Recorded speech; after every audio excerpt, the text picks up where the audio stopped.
দর্শক আসসালামু আলাইকুম। দর্শক আমি এই মুহূর্তে দাঁড়িয়ে আছি ব্রাহ্মণবাড়িয়া শহরের পানিশ্বর দক্ষিণ বাজারে। আমি আগামী যে 12 তারিখ নির্বাচন, এই নির্বাচনে আমাদের সরাইল উপজেলায় প্রায় 6-7 জন প্রার্থী আছে। এর মধ্যে আমরা পাবলিক রিয়েকশন, পাবলিকের মতামত নেওয়ার জন্য আজকে আসছি এই পানিশ্বর বাজারে।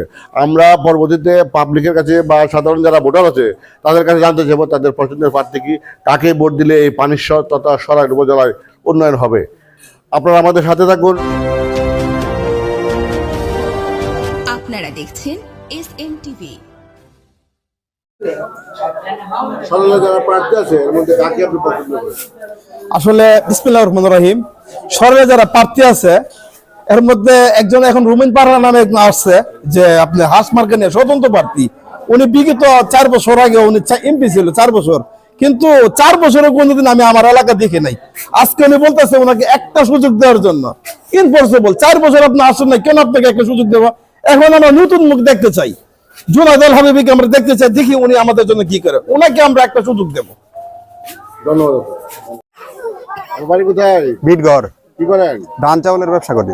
কাকে ভোট দিলে এলাকা উন্নয়ন হবে মনে করেন? ব্যারিস্টার রুমিন ফারহানাকে ভোট দিলে এলাকার উন্নয়ন হবে বলে আমি আশা করি। কেন ভোট দিবেন? কারণ উনি একজন যোগ্য ব্যক্তি। উনি কাউকে বই করে না এবং কারো পরোয়া করে না, উচিত কথা বলে সবসময়। এজন্য আমি ওনাকে ভোট দিব। ধন্যবাদ আপনাকে। সরাইলে যারা প্রার্থী এর মধ্যে আপনি কাকে পছন্দ করেন? আসসালামু আলাইকুম। আমি ব্রাহ্মণবাড়িয়া সরকারি কলেজের একজন অ্যাকাউন্টিং ডিপার্টমেন্টের একজন স্টুডেন্ট। বিগত আমার বয়স তেমন বেশি না, এই বছরে প্রায় 22 বছর আমার বয়স। তো বিগত কয়েক বছর যাবৎ আমি আমাদের ব্রাহ্মণবাড়িয়া যে 2 আসন, এখানে আমরা দেখতে পাইতেছি বিগত 5 বছরের মধ্যে প্রায় 3 থেকে 4 বার এমপি নির্বাচন হয়েছে, মানে এমপি পরিবর্তন হয়েছে।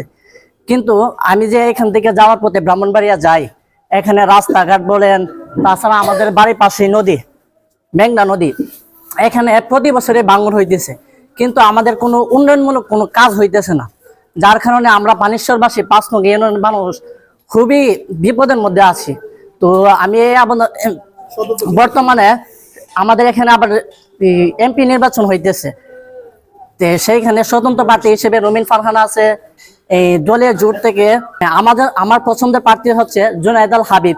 তিনি একজন ইসলামিক লোক, তাছাড়া বিএনপির একজন জোটের প্রার্থী, যার কারণে আমরা ওনাকে পছন্দ করেছি। এবং পানিশ্বর ইউনিয়নের সর্বোচ্চ শ্রেণীর জনগণ ওনাকেই পছন্দ করতেছে। আসসালামু আলাইকুম। ওয়ালাইকুম সালাম। ভালো আছেন? জি আলহামদুলিল্লাহ। কি করেন? আমরা তো আছি, যার কর্মে আছি আর কি। আচ্ছা, এই সরাইল উপজেলায় যে নির্বাচন হচ্ছে, জি সকল প্রার্থীকে আপনি চিনেন? চিনি। এর মধ্যে আপনার পছন্দের প্রার্থীর নাম কি বলেন তো? আমার পছন্দের প্রার্থীর নাম হইল ব্যারিস্টার রুমিন ফারহানা। রুমিন ফারহানা যদি নির্বাচিত হয়, জি, তাহলে কি এলাকার উন্নয়ন হতে পারে? অবশ্যই এলাকার উন্নয়ন হবে। আমরা এই আশাবাদী নিয়ে আমরা ওনার পক্ষে নামছি, কিন্তু এ পর্যন্ত ওনার মতন যোগ্য ব্যক্তি আমরা স্বাধীনতার পরে আমাদের সরাইল ব্রাহ্মণবাড়ি আশুগঞ্জের মধ্যে আমরা পাই না এ পর্যন্ত। হ্যাঁ, তবে আমরা এবারে সুযোগ পাইছি, কিন্তু এই সুযোগে ইনশাল্লাহ আমরা ব্যারিস্টার রুমিন ফারহানাকে বিপুল ভোটে আমরা জয়যুক্ত করব ইনশাল্লাহ। ধন্যবাদ। কি করেন আপনি? আমি একজন ব্যবসায়িক। সরাইলে যারা নির্বাচনের প্রার্থী, জি, তাকে আপনি পছন্দ করেন? আমি জুনায়েদ আল হাবিবিকে পছন্দ করি। কেন পছন্দ করেন? পছন্দ করি, প্রথমত উনি আমাদের জোট থেকে উনি নির্বাচন করতেছে যে বিএনপির সাথে জোট হয়ে। আর মূলত বিষয় হলে গিয়ে আমি বিএনপির আদর্শে বিশ্বাসী এবং শহীদ জিয়াউর রহমানকে আমি অনুসরণ করি, উনির আদর্শে, এবং উনির দেওয়া মনোনীত প্রার্থী জুনায়েদ আল হাবিবি। এই জন্য আমি উনি ইলেকশন করব। আপনারা দেখছেন এসএম টিভি।